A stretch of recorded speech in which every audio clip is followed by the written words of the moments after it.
청산 별곡은 고려 민중들의 삶의 애환을 담은 고려 소교다. 다른 고려 소교와 마찬가지로 구전되다가 한글 창제 이후 한글로 기록되어 전해지고 있다. 구전되다가 한글로 기록되어서 전해지고 있다. 작품에는 괴로운 현실에서 벗어나 새로운 곳을 찾아 떠나고 싶은 마음, 절대적 고독과 슬픔, 비유와 상징을 통해 구체적으로 형상화되어 있다. 이는 무신 정권의 집권, 외적의 침입, 강제 이주 등으로 힘들었던 당시 민중들의 삶을 반영한 것이다. 또한 표현 면에서 세련된 언어 감각과 뛰어난 상징성, 경쾌한 느낌의 후렴구와 리을, 이응, 음의 사용 등으로 아름다운 음악성, 운율이 잘 드러난다. 이 작품은 고려 소교이기 때문에 3음보로 끊어서 읽어줘야겠지. 고전 시가의 갈래별 특징들을 다룬 영상을 간단하게 업로드 해놨으니까 참고를 하도록 하고, 그러면 3번씩 끊어 읽어서 사러리, 사러리, 랐다, 청산의 사러리, 랐다 이렇게 읽어주면 되겠다. 생긴 것만 보면은 사러리, 사러리, 랐다, 청산의 사러리, 랐다 이렇게 AA, BA 구조가 나타나기 때문에 사음보처럼 자칫 헷갈릴 수가 있어. 하지만 고려 소교라는 특징이 있기 때문에 3음보 라는 걸 기억하자. 화자는 청산에 살고 싶어 하네. 머루랑 다래랑 먹고 청산에 살고 싶어 해. 화자는 자연인이 되고 싶나 봐. 울어라 울어라 새여, 자곤 일어 울어라 새여. 새에 대해서 이야기를 하고 있네. 요 울어라는 우는구나 라고 볼 수도 있고 울어라 라고 볼 수도 있는데, 전자의 해석을 채택을 해보자. 그럼 새가 자고 일어나서 울고 있대. 근데 널 나와 씨름한 나도 자곤 일어 우니노라. 너보다, 을라와 라는 조사는 너보다 라는 비교부사격 조사야. 그러니까 너보다 씨름, 근심과 걱정이 한, 많은 나도 자고 일어 우니노라. 즉 지금 자고 일어나서 울고 있는 건 나겠지. 근데 새도 지금 자고 울고 있네. 근데 너보다 나의 시름이 많아. 그런데 어쨌든 나와 새는 같은 정서를 공유하고 있지. 그러니까 새는 객관적 상감물 중에서도 감정이입의 대상이 되겠다.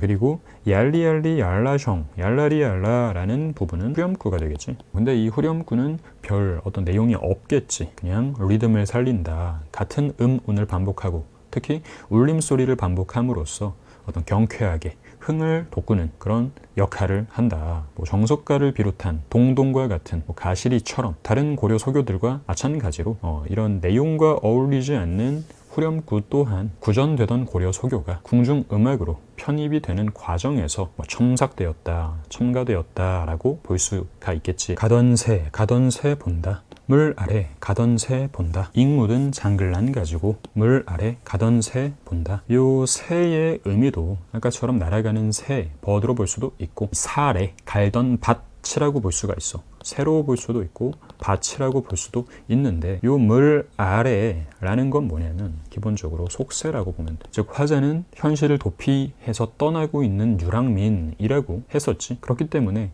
아무리 청산이 이상적인 공간이라고 하더라도 유토피아가 아닌 현실 도피적인 공간이란 말이야. 즉 떠나고 싶지 않았겠지.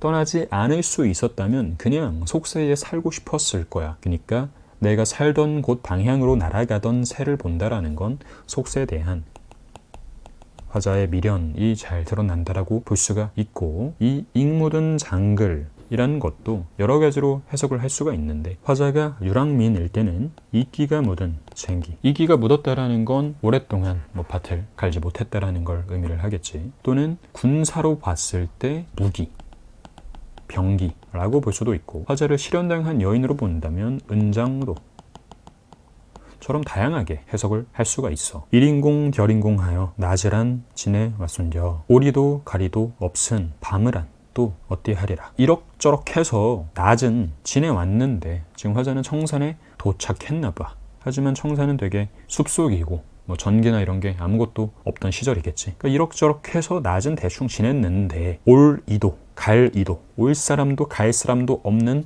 밤은 또 어찌하리라. 어떻게 밤에 호랑이도 많이 나오고 늑대도 있을 수가 있고 무서울 텐데 나 어떻게 하면서 체념한, 걱정하는 모습이라고 볼 수가 있겠지. 그래서 이 밤은 절대적인 고독의 시간이라고 볼 수가 있겠다. 지금까지의 1, 2, 3, 4연이 청산에 대한 내용이었다면 이제부터의 5, 6, 7, 8연은 바다에 대한 이야기야. 근데 5연과 6연의 순서를 바꾸면 요 앞에 청산 부분과 뒤에 바다 부분이 어느 정도 대칭이 돼. 무슨 말이냐면 화자의 태도나 정서라든가 어떤 말투, 어투 이런 것들이 어느 정도 자연스럽게 대칭이 되고 있다. 그래서 6연부터 해보자. 왜 대칭되는데 이 6연이 5연에 있지 않느냐라는 건 또 다양한 견해가 있어. 살얼이 랐다. 바다에 살얼이 랐다. 이거 바다야. 아까랑 똑같지? 남은작이 구조개랑 먹고 바다에 살얼이 랐다. 아까 머루랑 다래처럼 이 남은작이랑 구조개 같은 경우는 바다에서 나는 해산물인가 봐. 소박한 음식을 의미하겠지. 어디라 더디던 돌코, 누리라 마치던 돌코, 어디다 던지던 돌코. 이 고라는 건 의문형 어미야. 축약이 돼서 코라고 나타나는데 어디다 던지던 돌인가, 누구를 마치려던 돌인가, 미워할 이도, 괴할 이도, 사랑할 이도 없이 맞아셔 운이 놀아. 아까 이연 보면은 화자도 자고 일어나서 울고 있었지. 여기서도 화자가 울고 있어. 근데 갑자기 어디서 날아온 돌을 맞고 울고 있는데 이 돌은 뭐냐? 이 돌의 상징적인 의미는 운명이라고 생각하면 돼. 영화 곡성 봤나? 영화 곡성에서 주인공에게 막 불가사의하고 미스테리한 일들이 잔뜩 일어나지. 하지만 그 주인공은 무엇이 중요한지도 모르고 마치 낚싯바늘에 걸린 물고기처럼 미끼를 물어버리고 괴롭힘을 당하지. 그런 것처럼 인간은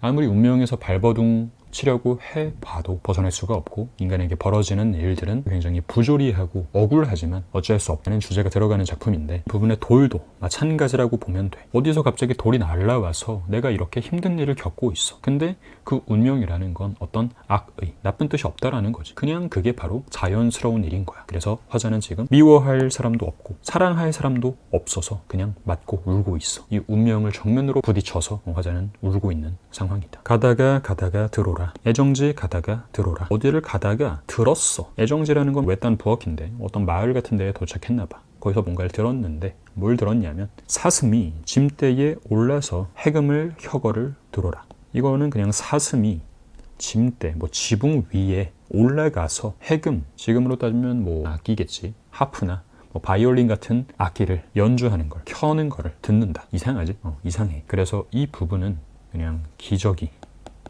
나타나기를 바라는 마음 정도로 해석하는 경우가 많아. 다양한 해석이 존재하는데 내신에서는 이 정도로 기억을 해줘도 충분하다. 가다니 배부른 독이 설진 강수를 비조라. 가다가 이제 배부른 독에 장독대 있지. 배가 불룩하게 생겼지. 항아리는 기본적으로 설진 독한 강수를, 술이야. 강술 빚는데, 술을 빚는다라고 하지. 막걸리 만들 때처럼 효모를 넣어가지고 발효시키는 걸 빚는다라고 하지.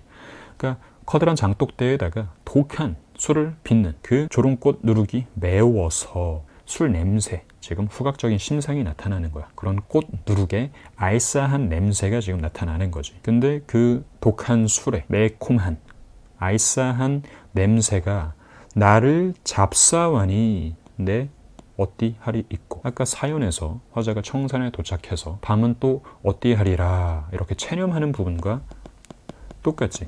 그리고 이 부분을 보면은 이 술이 매워서 나를 잡는다 이렇게 표현을 했어. 내가 술을 마신다가 아니라 마치 술이 나를 잡으니까, 술이 나를 마시니까 내가 어쩌겠어 이런 식으로 주객이 전도된 표현, 의인화된 표현을 사용을 하고 있지. 그래서 화자의 이 체념의 정서, 체념의 태도를 더욱더 잘 부각하고 있다. 그래서 이 청산별곡은 막 아름답고 이상적인 자연을 향해 떠나는 그런 주제가 아니야. 오히려 현실 도피적이고 애상적이고 슬픈 작품이라고 볼 수가 있겠지.